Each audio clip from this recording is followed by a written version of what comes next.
a renda dos brasileiros. Descubra aqui nesse vídeo qual é a sua situação, a situação do seu estado e da sua região. Os dados coletados aqui são do IBGE, pois eles mostram o rendimento regionalizado e eu reuni os principais números e destaquei as diferenças pelo país para que você possa argumentar na sua redação lindamente. O IBGE, o Instituto Brasileiro de Geografia e Estatística, divulgou na última semana de fevereiro os dados sobre a renda em cada estado em 2019. A pesquisa mostrou uma disparidade grande entre as diferentes unidades da federação. Os números foram calculados com base na PNAD contínua. Mas, prof, o que é a PNAD contínua? É a Pesquisa Nacional por Amostra de Domicílios Contínua. Essa pesquisa abrange um grupo representativo da população brasileira, como todas as pesquisas do IBGE. A cada 3 meses, ela visita 211 mil domicílios de todo o território nacional, levando em conta localização e classe social, e coleta informações sobre trabalho, renda, entre outros itens. Por se tratar de uma amostra representativa, a pesquisa não engloba aqueles cuja renda está muito acima da realidade média brasileira. Os dados da renda foram reunidos sobre uma variável chamada rendimento domiciliar per capita. Presta atenção, rendimento domiciliar per capita. Esses rendimentos são calculados a partir da somatória de todas as fontes de dinheiro das pessoas que moram em uma casa. Você e todo mundo que está morando com você atualmente. Isso significa que são contabilizados tanto salários de trabalho, seja formal ou informal, e também benefícios como a Bolsa Família, a aposentadoria e o BPC, que é o benefício de prestação continuada, que já fizemos um vídeo aqui falando sobre isso. A divisão desse valor pelo número de moradores do domicílio resulta na média por pessoa dos rendimentos mensais da casa.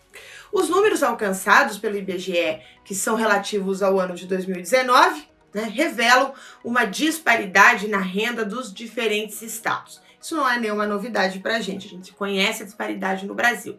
Mas agora eu vou te mostrar os dados divulgados e os principais contrastes, para que você possa compreender melhor esses números.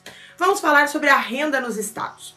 Nos dados do IBGE, Distrito Federal, São Paulo e Rio de Janeiro aparecem como os locais com maior rendimento domiciliar per capita.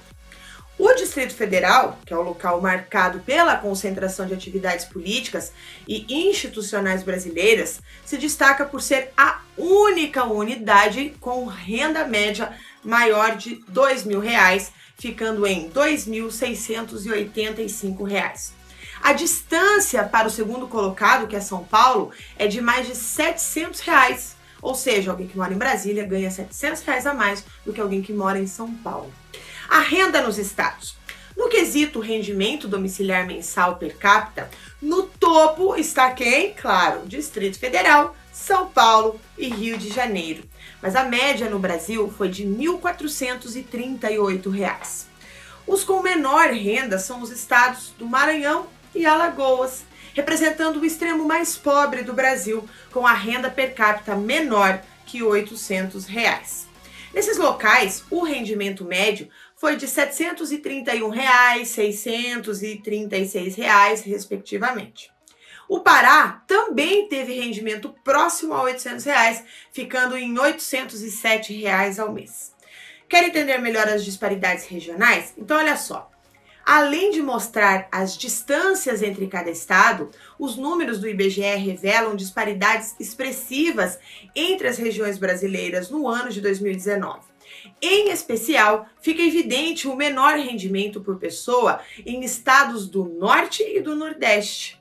A renda domiciliar per capita dos 3 estados da região Sul, que é o Paraná, Santa Catarina e Rio Grande do Sul, e de São Paulo e Rio de Janeiro, na região Sudeste, são maiores do que R$ 1.600, enquanto todos os estados da região Norte e parte do Nordeste, a renda domiciliar vai de R$ 800 e não ultrapassa os R$ 1.200. Lembrando que o Maranhão e Alagoas têm renda per capita menor que R$ 800.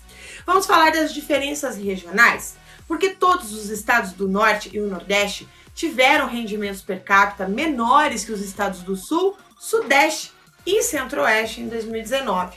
Isso significa que os 16 estados do Brasil com menor renda domiciliar per capita foram os 16 estados pertencentes ao Norte e ao Nordeste.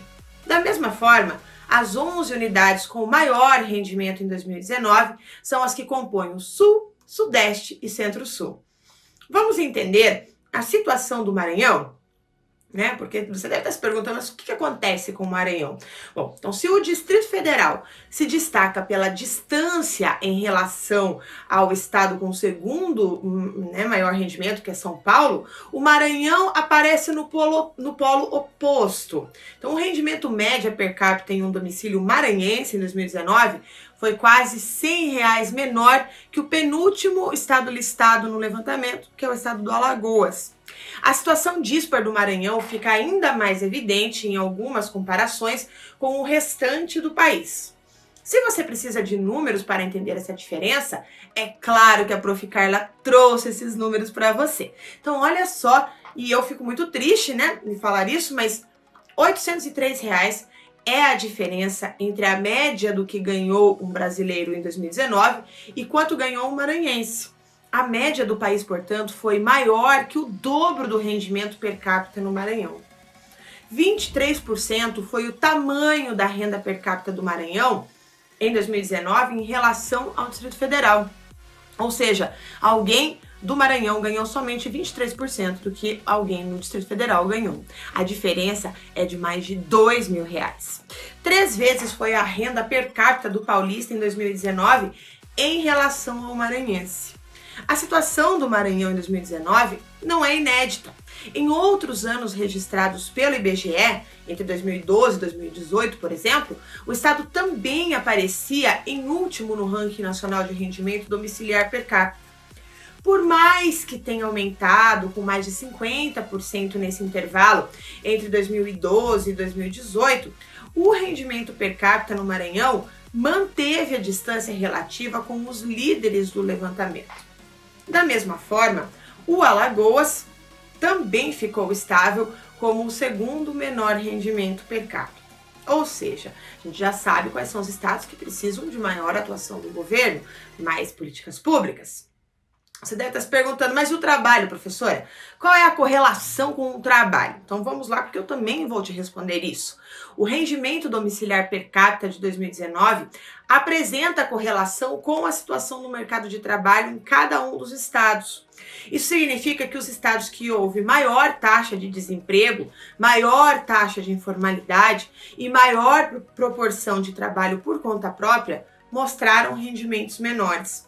Da mesma forma, quanto menor foi o desemprego, a informalidade e a proporção de trabalho por conta própria, maior foi o rendimento médio local. Em qual dos grupos você está? Do empregado ou do desempregado? Do que trabalha formal ou informal? Conta aí pra gente. Mas se você trabalha por conta própria. Então, a categoria do trabalho por conta própria inclui tanto aqueles trabalhadores registrados, como os MEIs, que são os microempreendedores individuais. Esses são entendidos como informais, como quem trabalha com aplicativos, também de entrega ou transporte. Então, os formais e os informais. Segundo o professor de economia Renan Pierre, da FGV, a Fundação Getúlio Vargas, a correlação entre o rendimento domiciliar per capita e as variáveis de desemprego, informalidade e trabalho por conta própria não significa necessariamente que há uma relação de causalidade. Isso porque os fatores podem conjuntamente influenciar outra variável. Quer ver um exemplo? Olha, em um estado muito rico, com renda mais alta, o mercado em geral é mais aquecido e há mais demanda por trabalho. O que isso acarreta? Isso acaba aumentando a competição entre as empresas para conseguir contratar trabalhadores. As empresas disputam o trabalhador. Consequentemente, deve haver menor informalidade e também menor desemprego em regiões com o mercado aquecido. Sobre o PIB per capita dos municípios. Os municípios de rendimento dos estados divulgados pelo IBGE também são compatíveis com outro estudo do Instituto, este publicado em dezembro de 2019. Nessa pesquisa foi divulgado o PIB, Produto Interno Bruto, e o PIB per capita de cada um dos mais de 5.500 municípios brasileiros entre 2010 e 2017. O PIB per capita não retrata especificamente, aí o rendimento dos habitantes do local, mas sim quanto é produzido de bens e serviços em média por pessoa em cada local. Nas duas divulgações é possível identificar, a de fevereiro e a de dezembro, é possível identificar a posição precária do estado do Maranhão. Pois é. Então, além de ter o rendimento domiciliar médio mais baixo do Brasil em 2019, o estado também teve 8 municípios entre os 10 menores PIBs per capita do Brasil. Ou seja, dos 10 municípios mais pobres do Brasil, 8 estão no Maranhão. Outro aspecto comum aos dois estudos é a discrepância das regiões Nordeste e Norte com as outras do Brasil, como eu já destaquei aqui. Um levantamento feito pelo jornal Nexo, com base nos números do IBGE, publicado em janeiro de 2020, mostrou que dos 500 municípios brasileiros com menor PIB per capita em 2010 e 2017, cerca de 90% estavam localizados no Nordeste. Se você quer saber ali os 500 menores, então vamos lá. Cerca de 90% dos municípios de menor PIB nessa data estavam no Nordeste, entre 2010 e 2017. O restante estava distribuído no Norte e também na região Sudeste, sendo que todos os municípios do Sudeste, entre os 500 com menor PIB per capita, eram de Minas Gerais, tanto em 2010 quanto em 2017. Esses municípios estão majoritariamente localizados no norte de Minas Gerais e na região do Vale do Jequitinhonha, região aí conhecida por ser uma região muito pobre no Brasil. Diante desses números, chegamos à velha discussão da desigualdade social no Brasil. Se você quer entender melhor o assunto e saber como argumentar numa redação que aborde o tema, então segue esse vídeo, porque agora nós vamos falar sobre isso. A desigualdade social é um tema presente desde a escola, quando se colocavam as diferenças econômicas e de tratamento na sociedade, até a faculdade, onde se aprofundam os conhecimentos sobre a área. Mas afinal, o que é e como surge a desigualdade? Você precisa saber disso para ir para sua prova de redação bem tranquilo. Então vamos tentar explicar aqui um pouco das origens desse mal existente desde os primórdios da humanidade. Não é um problema só do Brasil, não. É da humanidade. Primeira coisa, o que é desigualdade social? A desigualdade social é um processo existente dentro das relações da sociedade, presente em todos os países do mundo, faz parte das relações sociais, pois determinam lugar aos desiguais, seja por questões econômicas, de gênero, de cor, de crença, de círculo ou grupo social. Essa forma de desigualdade prejudica e limita o status social dessas pessoas, além de seu acesso a direitos básicos como acesso à educação, à saúde de qualidade, o direito à propriedade, direito ao trabalho. Tem também o direito à moradia ou ter boas condições de transporte e locomoção, entre outros. Você acha que você tem uma boa condição de transporte, de locomoção, de moradia?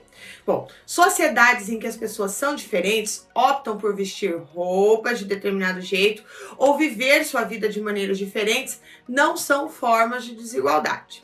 O fenômeno de desigualdade se manifesta no acesso aos direitos, como dito anteriormente, mas principalmente no acesso a oportunidades. Será que todo mundo no Brasil, por exemplo, tem o mesmo acesso às oportunidades?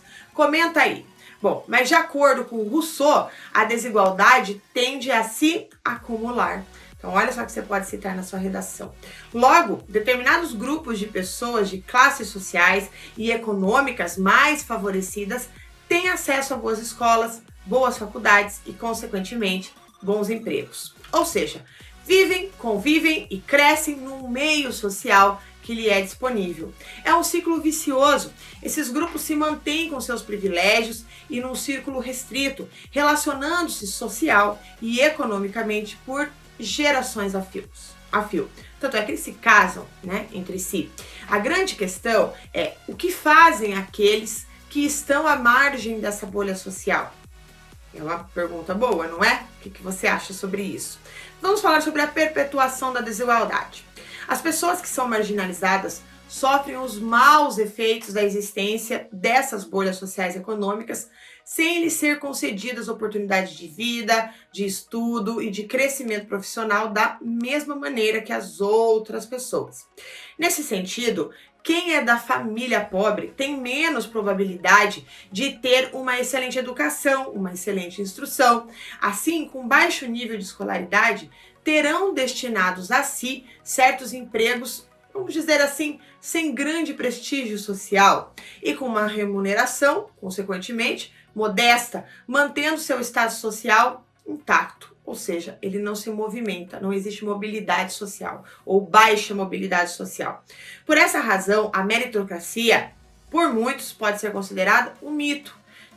Nesse sentido, por quê? Porque não há como clamar que uma classe social alcança bons efeitos por mérito frente a outra que sequer consegue acessar as mesmas oportunidades.